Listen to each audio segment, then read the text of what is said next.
வணக்கம். உங்கள் மாயன் செந்தில்குமார். இன்றைய பதிவு மிக முக்கியமானது. மருத்துவ பகுதியும் கூட. இன்னைக்கு நம்ம பார்க்க போற நிறைய காய்கறிகள பத்தி பார்த்துட்டு வந்துட்டுருக்கோம். அதேமாரி இந்த வரிசையில நம்ம இன்னைக்கு பார்க்க போறது ஸ்வீட் பொட்டேட்டோ. அதாவது சர்க்கரை வள்ளிக்கிழங்கு அப்படின்னு சொல்லுவாங்க. இன்னைக்கு பார்த்தீங்கன்னாக்கா, இதெல்லாம் அதிகமா யூஸ் பண்றாங்களா? அப்படின்னு பார்த்தா இல்ல. இதெல்லாம் காய வச்சு பவுடராவும் பார்த்தீங்கன்னா, எக்ஸ்போர்ட் ஆயிட்டு இருக்கு. இதனுடைய மருத்துவ பலன் பார்த்தீங்கன்னா, இன்னைக்கு ஃபாரின் கண்ட்ரீஸ்லாம் எட்டியிருக்கே ஒழிஞ்சு, நம்ம பாரம்பரியமா சாப்பிடக்கூடிய எந்த விஷயமுமே பார்த்தீங்கன்னா, நமக்கு யாருக்குமே நினைவு ஊட்டுதலே கிடையாது. அந்த காலத்துலலாம் பார்த்தீங்கன்னா, பெரியோர்கள் நமக்கு அவ்வளோ பெரிய விஷயங்கள செஞ்சு குடுத்துட்டு இருந்தாங்க. உளுந்தங்களி குடுத்துட்டு இருந்தாங்க. சர்க்கரை வள்ளிக்கிழங்கு வாரத்துக்கு 2 தடவ செஞ்சு குடுத்துட்டு இருந்தாங்க. சர்க்கரை வள்ளிக்கிழங்கு தோல சீவி அதில பார்த்தீங்கன்னாக்கா, அத காய வச்சு பவுடரா மருத்துவத்துக்கு பயன்படுத்தியிருக்காங்க. ஆக சர்க்கரை வள்ளிக்கிழங்கு பார்த்தீங்கன்னா, மரவள்ளிக்கிழங்குக்கும் ஒரு மிகப்பெரிய ஒரு சக்தி உண்டு. சர்க்கரை வள்ளிக்கிழங்கு அதான் ஸ்வீட் பொட்டேட்டோன்னு சொல்லுவாங்க.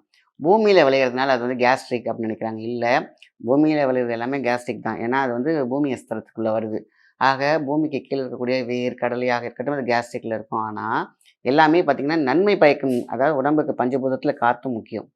ஸோ எல்லாரும் என்ன பண்றாங்க, கேஸ்ட்ரிக்னு எல்லாத்தையும் ஒதுக்குனாங்கனாக்கா, நம்ம வாயு தன்மை உடம்புல இல்ல அப்படின்னு கேட்டிங்கனாக்கா, பிரிஸ்கா இருக்க முடியாது. பிரெயின் அஃபெக்ட் ஆக ஆரம்பிக்கும். மெமரி லாஸ் ஆக ஆரம்பிக்கும். ஆக உடம்புல இருக்கக்கூடிய தாது சத்து கொஞ்சம் கொஞ்சமா 9 ஓட்டை வழியாக வெளியேறிட்டே இருக்கும்.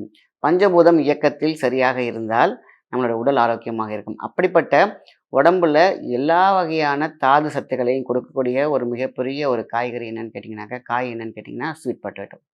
ஸோ இத பார்த்தீங்கன்னா, அவிச்சு எடுத்துக்கலாம். அதேமாரி குழம்புல போட்டுக்கலாம். இந்த காலகட்டத்தில பார்த்தீங்கன்னா, பொங்கல் முக்கியமான காலகட்டங்கள்ல மட்டும் தான் பார்த்தீங்கன்னா, சாம்பார்ல கட் பண்ணி போடுறதா இருக்கு.